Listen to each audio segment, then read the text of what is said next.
La noche es el momento perfecto para contar lo que nadie se atreve a decir en voz alta. Bienvenidos a un nuevo episodio de Ecos de lo Macabro, donde cada historia podría ser más real de lo que imaginas. Si te gusta sentir ese escalofrío recorriéndote la espalda, suscríbete al canal y únete a esta comunidad de amantes del misterio. Y cuéntame en los comentarios de dónde nos escuchas. Ponte cómodo, apaga las luces y sube el volumen. Hay cosas en este mundo que la razón no puede explicar. Historias que se cuentan en voz baja, cuando cae la noche y las sombras se alargan sobre los pueblos olvidados de México. Relatos que pasan de generación en generación, no como leyendas, sino como advertencias. Porque lo que voy a contar no es fantasía. Es el testimonio de alguien que vivió para contarlo, aunque el precio de esa supervivencia fue más alto de lo que cualquiera debería pagar. Esta historia comienza en un pueblo cuyo nombre prefiero no mencionar, por respeto a quienes aún viven allí y cargan con el peso de lo que pasó. Es un lugar como muchos otros. Calles empedradas, casas de adobe, una iglesia en la plaza principal y gente que se conoce desde hace décadas. Un pueblo donde todos saben los secretos de todos, o al menos eso creían. La mujer que me contó esta historia lo hizo con lágrimas en los ojos y un temblor en la voz que no fingía. Ella creció ahí, en la casa de sus abuelos, junto a sus hermanos, y una hermana menor que entonces tendría unos 20 años. Era una muchacha bonita, de esas que llaman la atención sin buscarlo, con ojos grandes y una sonrisa que iluminaba el pequeño negocio familiar donde ayudaba todos los días. La fondita quedaba cerca de la plaza. Un local humilde pero limpio donde vendían tacos, quesadillas y agua fresca. La hermana atendía con amabilidad a todos los clientes, conocidos y forasteros por igual. Trabajaba desde temprano hasta tarde, ahorrando cada peso con la esperanza de algún día estudiar en la ciudad. Era el orgullo de la familia, una joven responsable que nunca había dado motivos de preocupación. Pero hay miradas que pesan más que las palabras. Hay presencias que se sienten en la piel aunque no las toques. Y en aquel pueblo había un hombre que todos conocían, pero del que nadie hablaba más de lo necesario. Era un tipo extraño, de esos que pasan desapercibidos hasta que te das cuenta de que siempre está ahí. Bajo de estatura, encorvado, con una barba descuidada que parecía sucia de tanto tiempo sin cuidado. Algunos decían que era amarillenta por el tabaco que masticaba constantemente. Nunca saludaba, nunca hablaba. Simplemente aparecía en las esquinas, en la plaza, cerca de las tiendas, siempre observando con esos ojos pequeños y oscuros que parecían tragarse la luz. La hermana comenzó a notarlo porque el hombre nunca entraba a la fondita, pero tampoco se iba. Se quedaba parado afuera, recargado en un poste o sentado en la banca de enfrente, mirándola trabajar. No era una mirada casual, de esas que se cruzan por accidente. Era algo más, algo enfermizo. Una mirada que te hace sentir desnuda, vulnerable, sucia por dentro. Al principio ella trató de ignorarlo. Pensó que tal vez el hombre era inofensivo, quizás un poco lento de entendimiento, uno de esos personajes raros que cada pueblo tiene. Pero con el paso de los días, la incomodidad se convirtió en miedo, porque esa mirada nunca cambiaba, nunca parpadeaba. Era como si el hombre pudiera ver a través de las paredes, como si supiera exactamente dónde estaba ella en cada momento. Una tarde, después de cerrar el negocio, la joven no aguantó más y decidió hablar con su tía, una mujer mayor que había vivido toda su vida en el pueblo y conocía cada historia, cada secreto, cada sombra que se escondía entre las calles. La encontró en el patio de la casa, regando las plantas mientras caía el sol.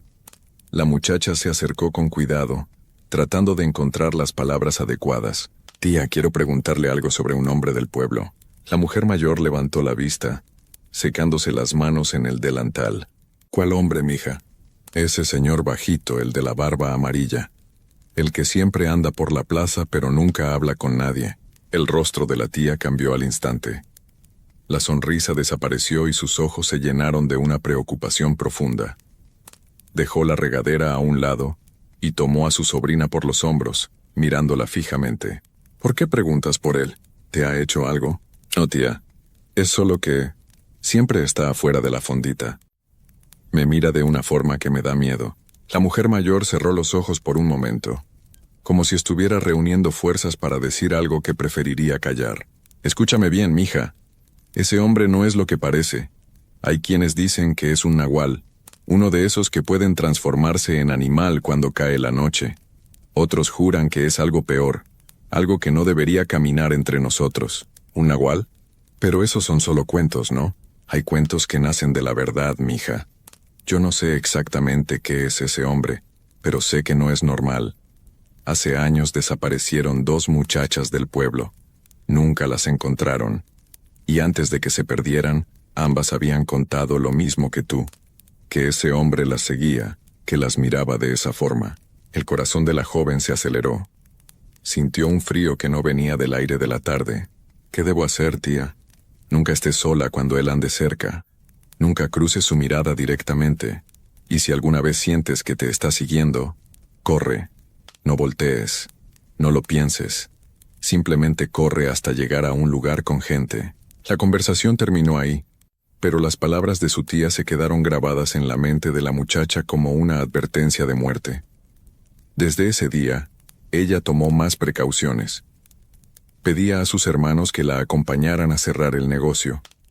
Evitaba quedarse sola en la fondita después del anochecer, y cada vez que veía esa figura encorvada en la distancia, su cuerpo se tensaba y su respiración se aceleraba. Pero el destino tiene formas crueles de burlarse de nuestros miedos. Pasaron algunas semanas sin incidentes mayores. El hombre seguía apareciendo de vez en cuando, pero la joven ya no estaba sola para verlo. Comenzó a sentirse más segura, a pensar que tal vez había exagerado, que su tía la había asustado sin razón, hasta que llegó aquella noche. Era viernes y en el pueblo se celebraba la fiesta patronal. Había música en la plaza, puestos de comida por todas partes y gente que llegaba de las rancherías cercanas. La fondita familiar había montado un puesto especial para aprovechar la ocasión, y la joven trabajó sin descanso desde la mañana hasta pasada la medianoche, atendiendo a clientes que iban y venían sin parar. Cuando finalmente terminó, ya era casi la 1 de la madrugada. La plaza comenzaba a vaciarse, las luces de los puestos se apagaban una a una, y el pueblo recuperaba ese silencio pesado que solo conocen los lugares pequeños. Sus hermanos se habían ido horas antes, agotados, confiando en que ella cerraría y regresaría pronto. La casa quedaba a solo 3 cuadras de distancia. La muchacha guardó lo último de la mercancía, limpió la parrilla y comenzó a bajar la cortina metálica del puesto. El sonido del metal al deslizarse rompió el silencio de la noche. Puso los candados con manos temblorosas, no por miedo, sino por el cansancio acumulado. Lo único que deseaba era llegar a casa, quitarse los zapatos y dormir. Pero justo cuando terminó de asegurar el último candado, sintió algo, una presencia. Ese cosquilleo en la nuca que te avisa cuando alguien te observa. Giró la cabeza lentamente hacia la izquierda, y ahí estaba él, parado en la esquina, bajo la luz mortecina de un farol que parpadeaba, inmóvil como una estatua, mirándola con esos ojos pequeños y oscuros que parecían absorber toda la luz a su alrededor.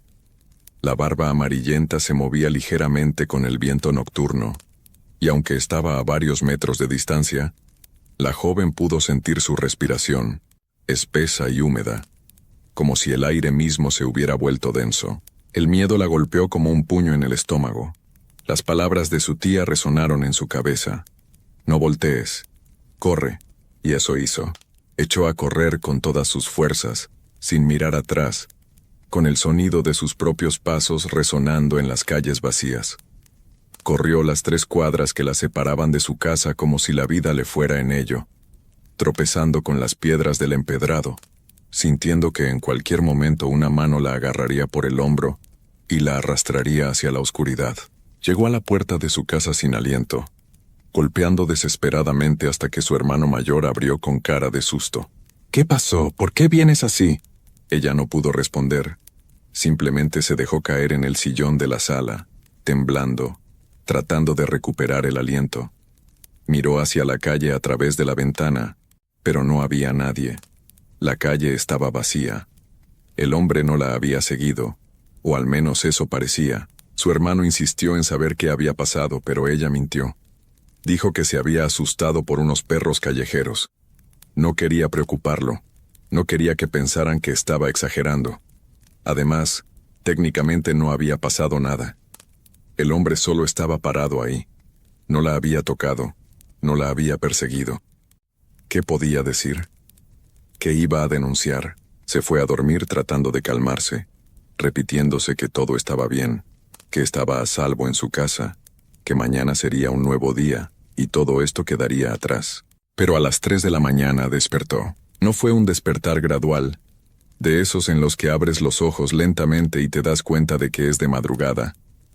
Fue instantáneo, violento, como si alguien hubiera gritado su nombre justo al lado de su oído. Abrió los ojos de golpe y se quedó paralizada. Había alguien en su cuarto, una figura oscura de pie en la esquina más alejada de la cama, donde la luz de la luna no llegaba. Completamente inmóvil, simplemente observándola. La joven quiso gritar, pero su garganta no emitió sonido alguno. Quiso moverse, saltar de la cama, correr hacia la puerta, pero su cuerpo no respondía. Era como si un peso invisible la aplastara contra el colchón, como si cadenas invisibles la mantuvieran atada. Solo podía mover los ojos y eso era suficiente para ver cómo aquella figura comenzaba a moverse, despacio, muy despacio. Un paso, otro, acercándose a la cama con una lentitud deliberada, saboreando el terror que emanaba de ella. La luz de la luna que entraba por la ventana comenzó a iluminar partes de la figura. Primero una pierna, luego un brazo, después el torso. Pero algo estaba mal. La silueta era humana, pero las proporciones no encajaban. Los brazos parecían demasiado largos, las manos demasiado grandes, los dedos demasiado gruesos. Y entonces vio la mano. Cuando la criatura se acercó lo suficiente, la luz reveló esa extremidad en todo su horror. No era una mano humana. Estaba cubierta de pelo oscuro y espeso, como la de un animal grande. Las uñas eran largas y curvadas, más parecidas a garras que a uñas humanas. La piel visible entre el pelaje era de un gris enfermizo, con venas oscuras que palpitaban bajo la superficie. La joven intentó gritar de nuevo, pero esa mano monstruosa se estrelló contra su boca con una fuerza brutal, ahogando cualquier sonido. La palma era áspera, caliente, y olía a tierra húmeda y algo peor, algo podrido. Los dedos se cerraron alrededor de su mandíbula con tanta fuerza que pensó que le romperían los huesos. Lágrimas comenzaron a rodar por sus mejillas mientras sentía cómo esa otra mano comenzaba a jalar las cobijas, a arrancar su ropa con una facilidad aterradora. Ella trató de resistirse, de mover sus brazos, sus piernas, pero seguía paralizada. Solo podía sentir, y eso era lo peor de todo. La criatura se inclinó sobre ella, y por primera vez pudo ver su rostro completo bajo la luz de la luna. Era él, el hombre del pueblo, pero transformado en algo que nunca debió existir. Su cara seguía siendo reconocible, pero estaba cubierta de ese mismo pelo oscuro y grueso. Los ojos brillaban con un amarillo enfermizo, como los de un depredador nocturno. La barba amarillenta ahora se mezclaba con el pelaje que le cubría las mejillas y el cuello. Y la boca. La boca era lo peor. Los dientes estaban podridos, negros y amarillentos, afilados como los de una bestia. De entre ellos, escurría una baba espesa y maloliente que caía sobre el rostro de la joven. El aliento de la criatura era insoportable, una mezcla de carne descompuesta y algo más antiguo, más oscuro. Cuando abrió esa boca para respirar cerca de su oído, ella pudo escuchar un sonido que no era ni gruñido ni palabra, sino algo intermedio, algo que helaba la sangre. Lo que vino después ella prefiere no recordarlo con claridad. Su mente bloqueó partes de esa noche como un mecanismo de defensa, dejando solo fragmentos, imágenes sueltas, sensaciones que la despiertan gritando hasta el día de hoy. Recuerda el peso de ese cuerpo sobre el suyo, imposiblemente pesado, como si cargara la densidad de algo más que carne y hueso. Recuerda el dolor, agudo y profundo, rasgándola por dentro. Recuerda haber intentado cerrar los ojos, pero esa mano peluda le sostenía la cara, obligándola a mirar, a ver lo que le estaba haciendo.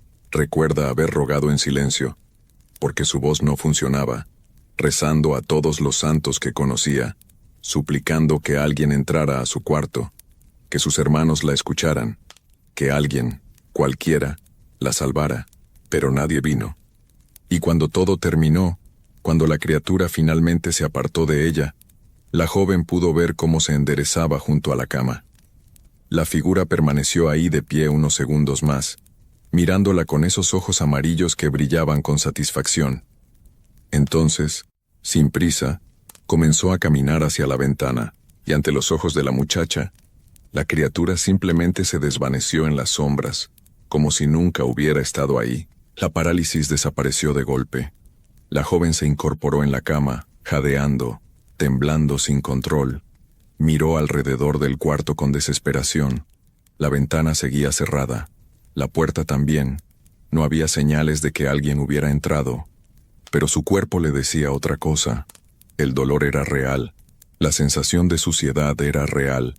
Y cuando miró las sábanas, vio las marcas, arañazos profundos en la tela, manchas oscuras que no había ahí antes, y su ropa, hecha jirones sobre el piso. Se levantó tambaleándose, recogió su ropa con manos temblorosas y corrió al baño.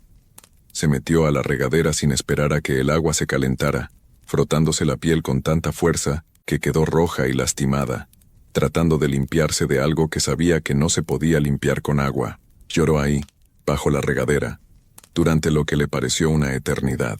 Cuando finalmente salió, ya estaba amaneciendo. Podía escuchar a su familia comenzando a moverse por la casa. Voces normales, cotidianas, hablando del desayuno y los planes del día. Un mundo que seguía girando como si nada hubiera pasado. Ella se vistió lentamente, evitando mirarse al espejo, y salió de su cuarto tratando de actuar con normalidad. Nadie notó nada extraño. O si lo notaron, no dijeron nada. Durante los días siguientes, la joven trató de convencerse de que había sido una pesadilla. Una experiencia horrible y vívida, pero solo un sueño. El trauma de haber visto a ese hombre, el cansancio acumulado, el estrés de tanto trabajo, todo eso había creado una alucinación tan real que su mente la había confundido con la realidad. Pero su cuerpo sabía la verdad. Las semanas pasaron y la joven trató de seguir con su vida como si nada hubiera ocurrido. Regresó a trabajar en la fondita, aunque ahora siempre se aseguraba de cerrar temprano y nunca estar sola. Dejó de mirar hacia las esquinas donde antes veía a aquel hombre. De hecho, él había desaparecido. Nadie lo había vuelto a ver en el pueblo desde aquella noche. Era como si se lo hubiera tragado la tierra. Algunos decían que se había ido a otra región. Otros murmuraban que siempre había sido así, que aparecía durante temporadas y luego desaparecía por meses. La joven prefería no pensar en ello. Prefería creer que todo había sido producto de su imaginación, un episodio de estrés que nunca volvería a repetirse, hasta que empezaron los síntomas. Al principio fueron solo náuseas por las mañanas. Pensó que era algo que había comido, alguna comida mal preparada o el estómago revuelto por el nerviosismo. Pero las náuseas continuaron, día tras día, acompañadas de un cansancio extraño que no se iba ni después de dormir toda la noche. Su madre fue la primera en notarlo. Una mañana, mientras la joven preparaba el desayuno, tuvo que correr al baño a vomitar. Su madre la siguió con preocupación y cuando regresó, pálida y sudorosa, la miró con una expresión que la muchacha no pudo descifrar. «Mija, necesitas ir al doctor». «Es solo un malestar estomacal, mamá. Ya se me pasará». «No, esto no es normal. Mañana mismo te llevo a la clínica». La joven no tuvo fuerzas para discutir. Al día siguiente, su madre la llevó al centro de salud del pueblo. El doctor era un hombre mayor, de esos que han atendido a varias generaciones de familias y pueden diagnosticar casi cualquier cosa con solo mirarte.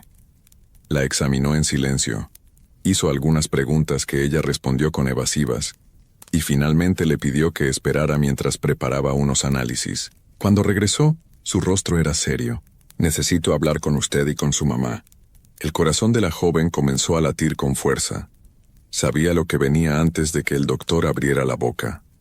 De alguna forma, en lo más profundo de su ser, siempre lo había sabido. Señorita, está embarazada. Calculó que de aproximadamente 6 semanas. El mundo se detuvo. Su madre se levantó de la silla con un grito ahogado, llevándose las manos a la boca.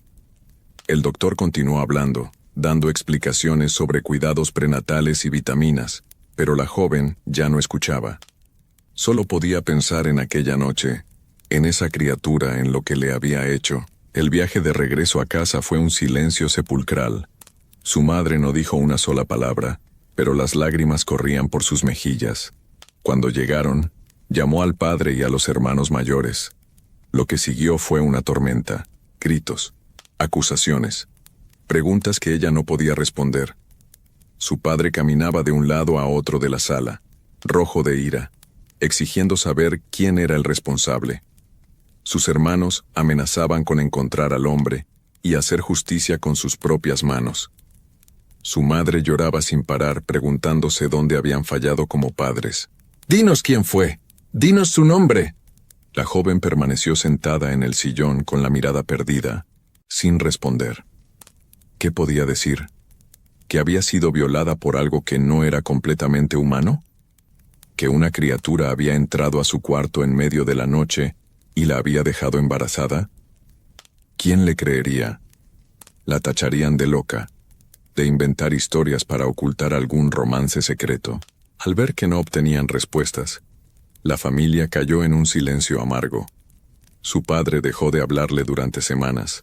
Sus hermanos la miraban con decepción. Solo su madre, aunque dolida, comenzó lentamente a aceptar la situación. Los meses pasaron con una lentitud agónica. El embarazo avanzó sin complicaciones médicas, pero la joven vivía cada día con un terror creciente. Por las noches tenía pesadillas donde veía esos ojos amarillos mirándola desde las sombras. Durante el día, cada vez que sentía al bebé moverse dentro de ella, una mezcla de amor y horror la invadía. Quería a su hijo.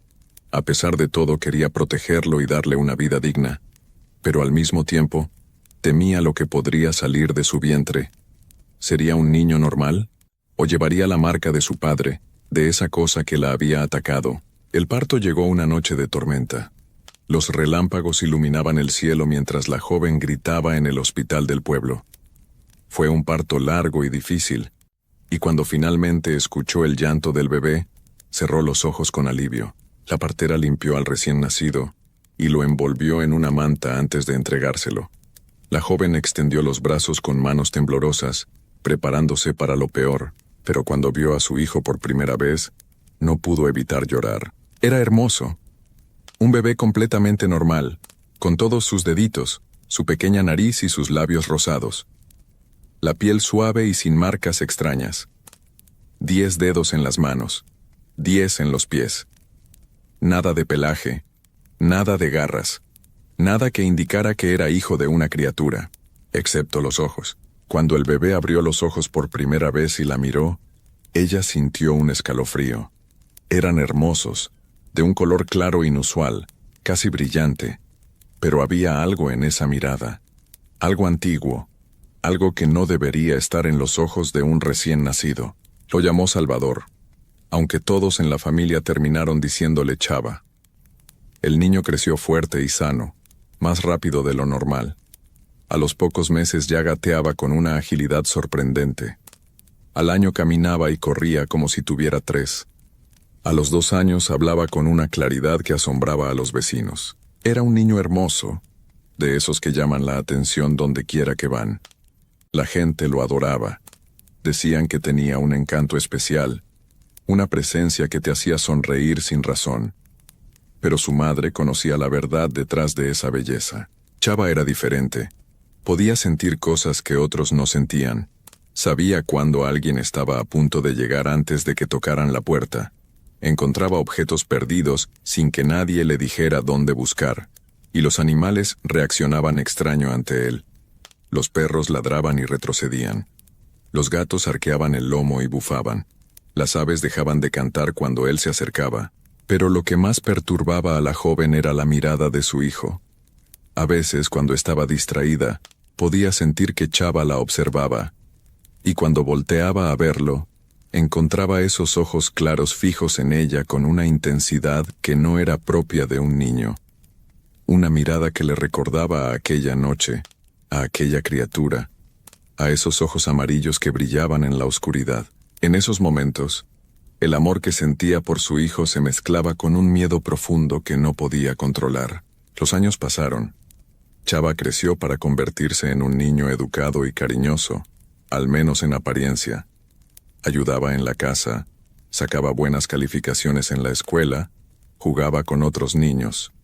Pero su madre notaba cosas, pequeñas cosas que nadie más parecía ver. Con el tiempo, la historia de aquel hombre extraño del pueblo quedó en el olvido. Las generaciones más jóvenes ni siquiera sabían de su existencia. Los mayores que lo recordaban preferían no hablar del tema, como si mencionar su nombre pudiera invocarlo de nuevo. Pero nunca regresó. Después de aquella noche, simplemente dejó de existir para el pueblo. Sin embargo, la joven sabía que de alguna forma seguía ahí, viviendo a través de la sangre de su hijo. Hoy, la mujer que me contó esta historia es ya mayor. Su hermana vive en otra ciudad, lejos del pueblo donde todo ocurrió. Chava es ahora un joven adulto, callado y reservado, que trabaja en un taller mecánico. Para todos los que lo conocen, es un muchacho normal, quizás un poco solitario pero inofensivo. Su madre lo ama con toda su alma, pero admite que hay noches en las que no puede dormir, noches en las que escucha pasos en la madrugada y sabe que su hijo está despierto, caminando por la casa, mirando por la ventana hacia la oscuridad, como si esperara algo, o a alguien. Hay noches en las que entra a su cuarto y lo encuentra sentado en la cama, con los ojos abiertos brillando en la oscuridad con ese destello que no debería estar ahí. Y cuando él la mira, ella vuelve a sentirse paralizada, indefensa, como aquella noche hace tantos años. Dice que a veces, cuando abraza a su hijo, puede sentir que hay algo más bajo su piel, algo que se mueve, que espera, que duerme pero que algún día podría despertar. Los habitantes del pueblo que conocen la historia susurran que Chava no es un muchacho común, que lleva en sus venas algo oscuro, algo antiguo, que no debería caminar entre los humanos. Dicen que cuando llegue a cierta edad, cuando la luna esté en la posición correcta, aquello que duerme en él finalmente se manifestará. Dicen que es hijo de un nahual, de un demonio, de algo que vino de la oscuridad y que a la oscuridad deberá regresar, y aunque nadie habla de ello abiertamente, todos en el pueblo tienen cuidado con él. Nadie lo molesta, nadie lo contradice, porque en el fondo, todos saben la verdad. Chava no es solo hijo de su madre, es hijo de la noche, hijo del terror, hijo de algo que nunca debió nacer, y su historia apenas comienza. Esta historia me fue contada con lágrimas y temblor, con la advertencia de no mencionar el nombre del pueblo ni buscar a las personas involucradas. Porque hay cosas en este mundo que es mejor dejar en la oscuridad, historias que no deben ser removidas, verdades que es más seguro ignorar. Si alguna vez visitas un pueblo pequeño de México y ves a un joven callado con ojos demasiado claros, con una mirada demasiado intensa para su edad, con animales que huyen a su paso, quizás hayas encontrado a Chava, quizás hayas encontrado al pequeño nahual, y si es así te aconsejo que no cruces su mirada, que no le preguntes sobre su padre, que no indagues en su pasado, porque hay secretos que están mejor enterrados, y hay criaturas que es mejor no despertar. Esta es la historia del pequeño nahual. Una historia real que ocurrió en un rincón olvidado de México, donde las sombras son más densas, y la noche esconde cosas que la luz del día nunca podrá borrar. Y aunque quisiera decirte que todo fue una leyenda, que nada de esto sucedió realmente, no puedo hacerlo. Porque vi los ojos de la mujer que me lo contó. Vi el terror real en su mirada. Y sé que hay cosas en este mundo que la razón no puede explicar, cosas que simplemente existen, esperando en la oscuridad, listas para recordarnos que no estamos solos en este mundo, que nunca lo hemos estado, y que quizás, solo quizás, sería mejor que siguiera siendo así. Hay cosas en esta vida que no tienen explicación, cosas que uno experimenta y que cambian para siempre la manera en que vemos el mundo. A veces, lo que consideramos normal y seguro puede transformarse en algo incomprensible en cuestión de segundos. Y cuando eso sucede, cuando cruzamos esa línea invisible entre lo cotidiano y lo inexplicable, algo dentro de nosotros cambia para siempre. Lo que voy a contarles ahora es algo que viví en carne propia, algo que llevo grabado en la memoria desde hace más de 50 años y que todavía, cuando lo recuerdo en las noches, hace que se me erice la piel. Era el año 1975. Yo tenía 30 años recién cumplidos, y era lo que antes se llamaba un ama de casa de verdad. No es que ahora no existan, pero antes era diferente. Nuestra vida giraba completamente alrededor del hogar y de nuestros maridos, y a mí me gustaba.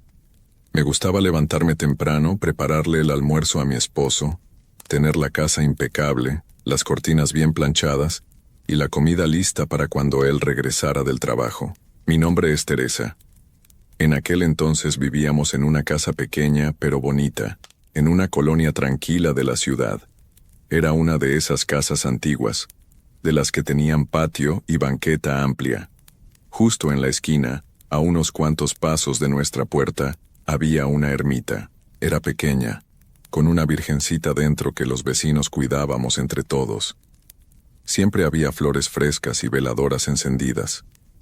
La gente del barrio pasaba a dejar sus oraciones, sobre todo las señoras mayores que iban camino al mercado. Mi rutina era muy sencilla, pero me hacía feliz. Todas las mañanas me levantaba a las 5:30. No necesitaba despertador porque mi cuerpo ya estaba acostumbrado. Lo primero que hacía era ir a la cocina descalza, cuidando de no hacer ruido para no despertar a mi marido. Encendía la estufa de gas y ponía a calentar el café, mientras preparaba sus tacos para el almuerzo. A él le gustaban de frijoles con queso, bien envueltos en papel aluminio para que se mantuvieran calientes. Cuando todo estaba listo, me sentaba en la cocina con mi taza de café y esperaba a que él se despertara. Alrededor de las 6:15 escuchaba sus pasos. Él se levantaba, me daba un beso en la frente, se metía a bañar, y en 15 minutos ya estaba listo. Agarraba su lonchera, me daba otro beso y se iba a trabajar. Esa era mi parte favorita del día. Esos pequeños momentos de la mañana en los que todo era paz y rutina. Una vez que él se iba, yo nunca volvía a acostarme. No era mi costumbre. Las mujeres de antes éramos así, nos levantábamos, y ya estábamos listas para todo el día. Lo primero que hacía después de que mi marido se iba, era ponerme a barrer, primero dentro de la casa y luego afuera, en la banqueta. Me gustaba que la entrada de mi hogar estuviera impecable, que los vecinos pasaran y vieran que ahí vivía una mujer trabajadora, una mujer de bien. Ese día empezó como cualquier otro. Mi marido se fue alrededor de las 6:30. Yo me puse mi delantal, agarré la escoba y salí a barrer la banqueta. Era un día bonito, fresco todavía porque el sol apenas estaba saliendo. La calle estaba tranquila. Se escuchaban algunos pájaros y a lo lejos el ruido de los camiones que ya empezaban a circular. Empecé a barrer de derecha a izquierda, como siempre lo hacía, haciendo montoncitos de polvo y hojas secas. Estaba concentrada en lo mío cuando algo llamó mi atención. Volteé hacia la ermita, ahí en la esquina, y vi que se acercaba una mujer. Era una señora mayor, tal vez de unos 60 años o más. Lo que me llamó la atención fue su vestimenta. Llevaba un vestido largo, de esos tradicionales que usan las mujeres indígenas, con bordados de colores y un rebozo oscuro sobre los hombros. Su cabello era largo, negro con algunas canas trenzado hacia atrás. Caminaba despacio, como si le pesaran los pies. No me pareció nada extraño al principio. En el barrio siempre había gente que venía a rezarle a la Virgencita. La señora llegó hasta la ermita y se arrodilló frente a ella. Puso sus manos juntas, en posición de oración, e inclinó la cabeza. Yo seguí barriendo, sin prestarle mucha atención. Pero entonces empecé a escuchar su voz. Era una voz baja, casi un murmullo, pero como la ermita estaba tan cerca, podía escuchar que estaba rezando. Decía las oraciones rápido, atropelladamente. como si tuviera prisa o como si estuviera muy angustiada. Seguí con mi trabajo, moviendo la escoba de un lado a otro. No sé por qué, pero algo dentro de mí me hizo voltear otra vez. Fue como un presentimiento, como cuando uno siente que alguien lo está observando.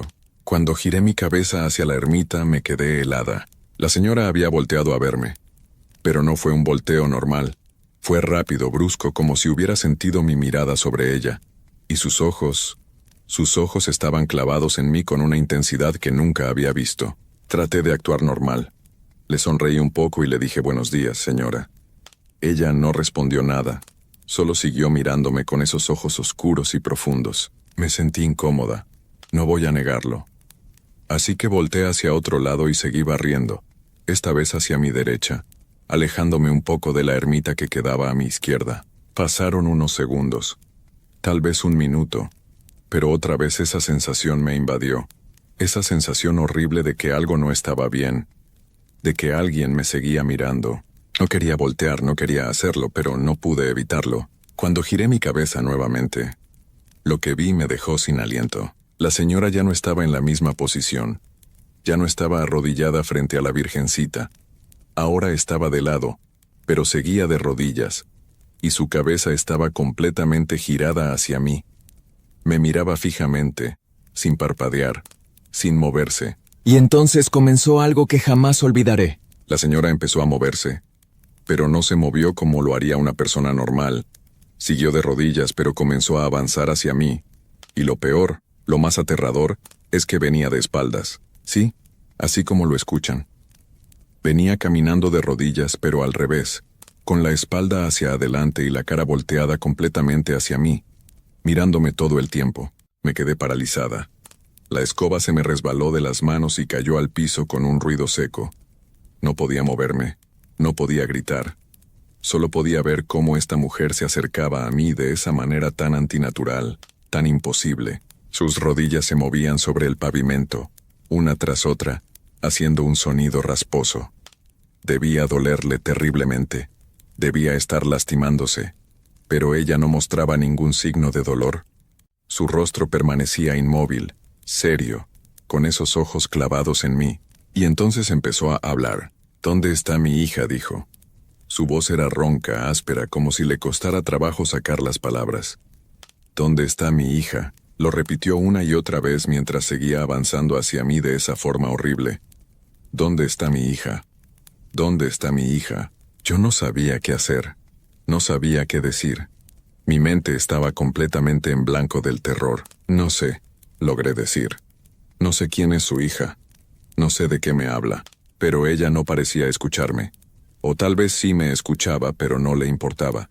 Seguía acercándose, cada vez más rápido. Sus rodillas se movían con una velocidad que no era humana. El sonido contra el pavimento era cada vez más fuerte, más desesperante. «¿Dónde está mi hija?», volvió a decir, pero esta vez su voz sonó más fuerte, más demandante. Yo seguía sin poder moverme. Estaba como pegada al piso, viendo cómo esta cosa, porque ya no podía pensar en ella como una persona normal, se me acercaba más y más. Cuando estuvo a unos 3 metros de distancia, algo dentro de mí reaccionó. Algo primitivo, un instinto de supervivencia que me hizo romper la parálisis. Pero antes de que pudiera moverme, la señora se detuvo. Se quedó ahí de rodillas, mirándome. Y entonces, lentamente, comenzó a ponerse de pie. Se levantó sin usar las manos, sin apoyarse en nada. Simplemente se incorporó como si alguien la estuviera levantando con hilos invisibles. Cuando estuvo completamente de pie, dio un paso hacia mí, y luego otro, y otro más. Yo retrocedí, tropezándome con mis propios pies. Mi corazón latía tan fuerte que podía escucharlo en mis oídos. Mi respiración era agitada, entrecortada. La señora siguió caminando hacia mí, y yo seguí retrocediendo hasta que mi espalda chocó contra la puerta de mi casa. Con manos temblorosas busqué el picaporte a mis espaldas. Lo encontré, lo giré y empujé la puerta. Entré de espaldas, sin quitarle la vista de encima a la señora, y cerré la puerta de un golpe. Eché el seguro con dedos torpes, casi dejándolo caer 2 veces del nerviosismo. Cuando por fin logré asegurarlo, me quedé ahí parada, con la espalda contra la puerta, tratando de recuperar el aliento. Afuera todo estaba en silencio. Un silencio pesado, antinatural. No se escuchaban pájaros, ni camiones, ni nada. Solo silencio. Me quedé ahí parada, pegada a la puerta sin atreverme a mover ni un músculo. Mi respiración era lo único que podía escuchar, rápida y entrecortada. El corazón me latía tan fuerte que sentía que iba a salírseme del pecho. Pasaron unos segundos que me parecieron eternos. El silencio de afuera era tan espeso que me daba más miedo que cualquier ruido. Era como si el mundo entero se hubiera detenido. Tenía que saber si esa mujer se había ido. Necesitaba verlo con mis propios ojos. Con mucho cuidado, tratando de no hacer ningún ruido, me acerqué a la ventana que daba a la calle.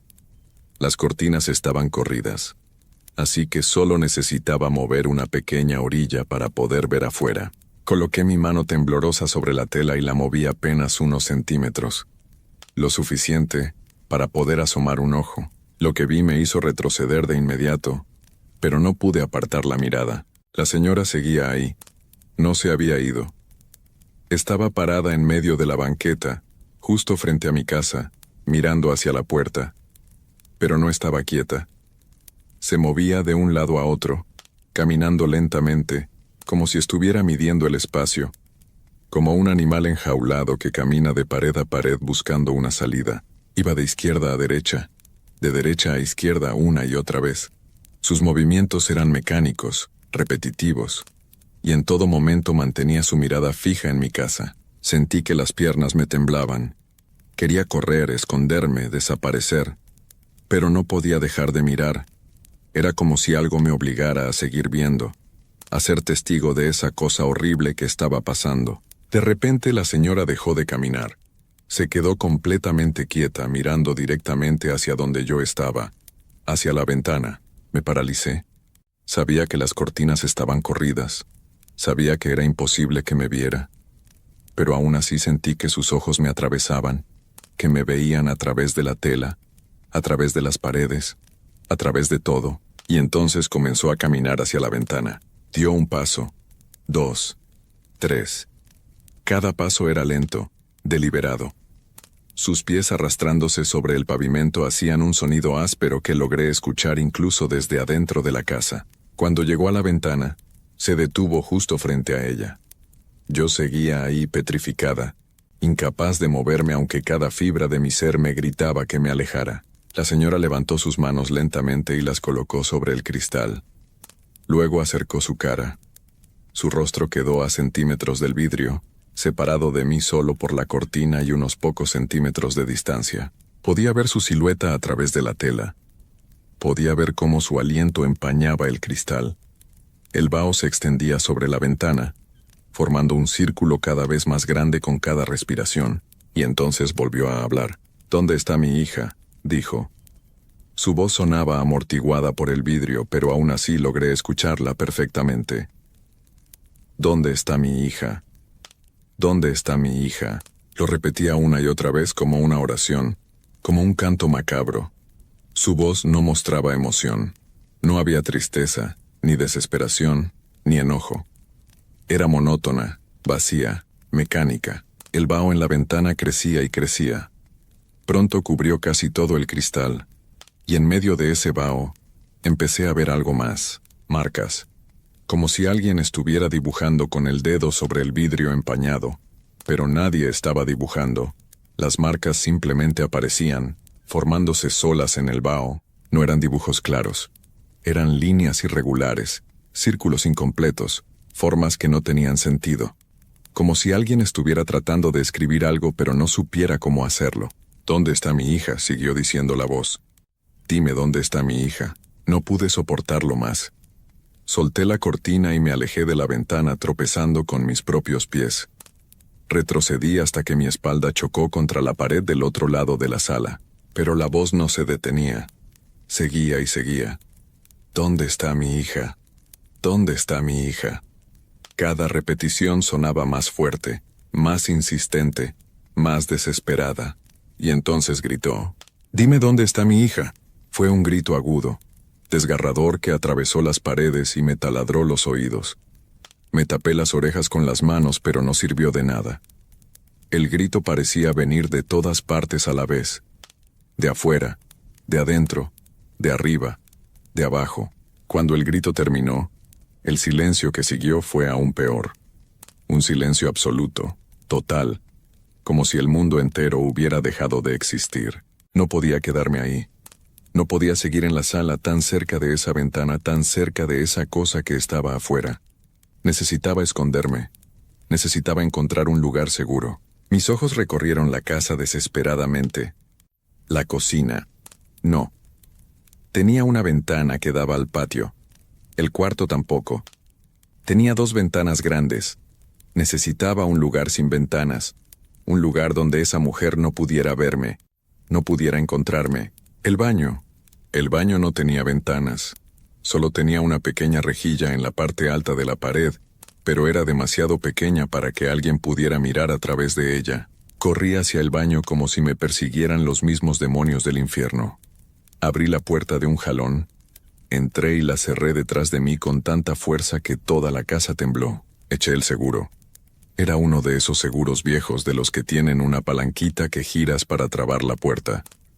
Lo giré y lo giré, asegurándome de que estuviera bien puesto, de que nadie pudiera abrirlo desde afuera. Luego me dejé caer al piso en una esquina entre el lavabo y el inodoro.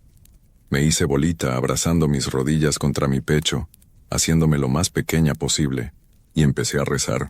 Dios te salve María, llena eres de gracia, el Señor es contigo.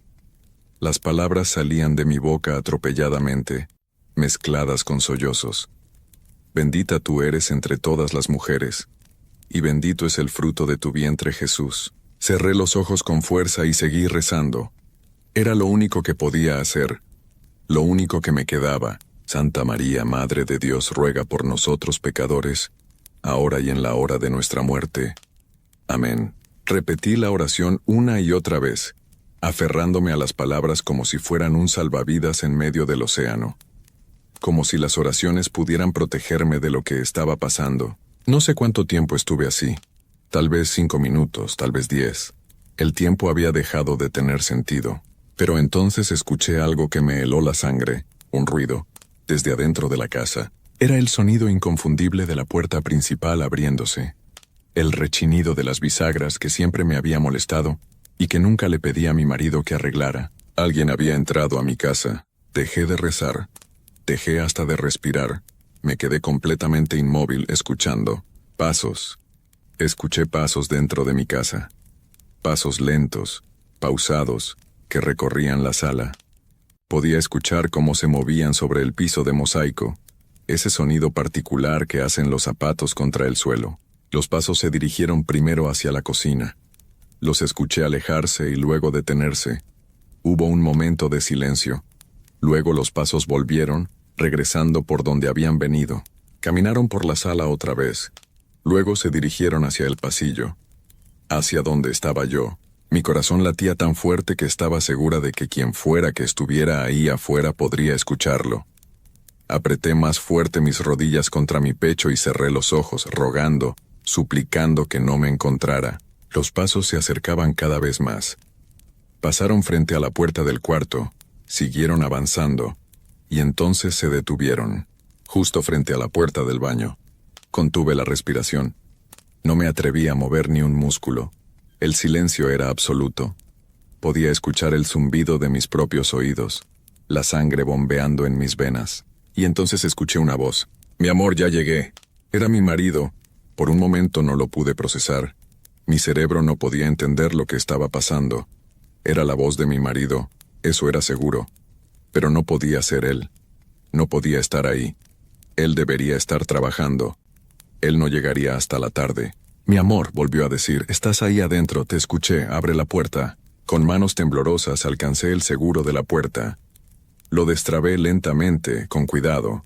Luego giré la perilla y abrí apenas una rendija, lo suficiente para ver quién estaba del otro lado. Era él. Era mi marido. Su rostro mostraba preocupación. Tenía el ceño fruncido y me miraba con esos ojos que conocía tan bien. Abrí la puerta completamente y me lancé a sus brazos. Me aferré a él como si fuera lo único real en el mundo, como si fuera la única cosa sólida en medio de una pesadilla. Y entonces no pude más. Todo lo que había estado conteniendo, todo el terror, toda la angustia salió de golpe. Empecé a llorar. Lloré como no había llorado en años. Sollozos profundos que me sacudían todo el cuerpo. Mi marido me abrazó con fuerza, acariciándome el cabello, murmurando palabras tranquilizadoras. Está bien, ya pasó. Ya estoy aquí. No pasa nada. Pero sí pasaba algo. Algo horrible había pasado. Cuando por fin logré controlar el llanto lo suficiente como para hablar, le conté todo. Le conté sobre la señora de la ermita, sobre cómo había caminado de rodillas hacia mí, sobre su cara pegada a la ventana, sobre el grito. Él me escuchó con paciencia, sin interrumpirme, asintiendo de vez en cuando. Cuando terminé me abrazó de nuevo y me dijo que todo iba a estar bien, que probablemente había sido una señora con problemas mentales que deambulaba por el barrio, que no me preocupara, que ya había pasado, pero entonces algo hizo clic en mi mente, algo que no tenía sentido. Me separé un poco de él y lo miré a los ojos. ¿Por qué estás aquí?, le pregunté. Tú no deberías estar aquí, deberías estar trabajando. Él me miró confundido. ¿De qué hablas?, me dijo. Ya es hora de que llegue. Son casi las 7 de la noche. No, le dije. No puede ser. Apenas acaba de pasar. Apenas te fuiste hace un rato. No pueden ser las 7. Pero él insistió. Me tomó de la mano y me llevó a la sala. Señaló el reloj de pared que teníamos colgado sobre el sillón. Marcaba las 6:50 de la tarde. Me quedé mirando el reloj sin poder creerlo. ¿Cómo era posible? ¿Cómo podía haber pasado tanto tiempo? Miré por la ventana. Afuera estaba oscureciendo. El cielo tenía ese color anaranjado que tiene justo antes de que se meta el sol completamente. Para mí, todo lo que había vivido había durado 15 minutos a lo mucho, tal vez 20. Desde que vi a la señora en la ermita hasta que me encerré en el baño. No más de eso, pero habían pasado más de 12 horas. 12 horas completas que simplemente desaparecieron de mi vida. 12 horas que no pude explicar, que no pude recordar, como si alguien las hubiera borrado de mi existencia. ¿A dónde se fue todo ese tiempo? ¿Qué pasó durante esas 12 horas que yo no recuerdo? ¿Estuve realmente encerrada en el baño todo ese tiempo? ¿O estuve en otro lugar, en otro estado, en otra realidad? Nunca tuve respuestas a esas preguntas. Nunca supe qué fue lo que realmente pasó ese día. Lo único que sé es que después de eso, nunca volví a ver a esa señora. Nunca más volvió a aparecer en la ermita ni en el barrio. Pregunté a los vecinos si alguien conocía a una mujer mayor con vestimenta indígena que anduviera por la zona. Nadie sabía de quién hablaba. Tampoco volví a experimentar nada paranormal en mi vida. Ese fue el único evento de ese tipo que me ha pasado. El único momento en que el mundo normal que conocía se rompió y dejó ver algo más allá, algo incomprensible. Pero ese único evento fue suficiente. Fue suficiente para marcarme de por vida, para cambiar la manera en que veo el mundo, para hacerme entender que hay cosas que existen más allá de nuestra comprensión, cosas que no podemos explicar con lógica ni razón. Ahora tengo más de 80 años. Han pasado décadas desde aquel día. Me he mudado de casa varias veces. Mi marido falleció hace años. Mis hijos crecieron y tienen sus propias familias. Pero todavía, cuando paso frente a una ermita, cuando veo a una mujer mayor rezando en la calle, mi corazón se acelera. Mis manos empiezan a sudar. Y por un momento, solo por un breve momento, vuelvo a ser aquella mujer de 30 años, parada en su banqueta con una escoba en la mano, viendo cómo algo imposible se acerca a ella caminando de rodillas. Y me pregunto, como lo he hecho miles de veces en estos años, ¿qué era esa mujer? ¿Qué quería realmente? ¿A quién buscaba? ¿Y por qué me eligió a mí? Tal vez nunca lo sabré. Tal vez no esté destinada a saberlo. Tal vez algunas preguntas simplemente no tienen respuesta, pero hay algo que sí sé con certeza. Hay algo que aprendí ese día y que nunca he olvidado. El mundo en el que vivimos no es lo que parece. Hay grietas en la realidad. Hay momentos en que esas grietas se abren y nos permiten ver lo que hay del otro lado. Y cuando eso sucede, cuando te toca a ti ver a través de esa grieta, tu vida cambia para siempre. Ya no puedes ver el mundo con los mismos ojos. Ya no puedes sentirte completamente segura, ni siquiera en tu propio hogar, porque ahora sabes la verdad. Sabes que hay algo más, algo que acecha en los bordes de nuestra realidad, esperando el momento correcto para mostrarse. Y eso, esa certeza, ese conocimiento, es algo que llevas contigo hasta el último día de tu vida.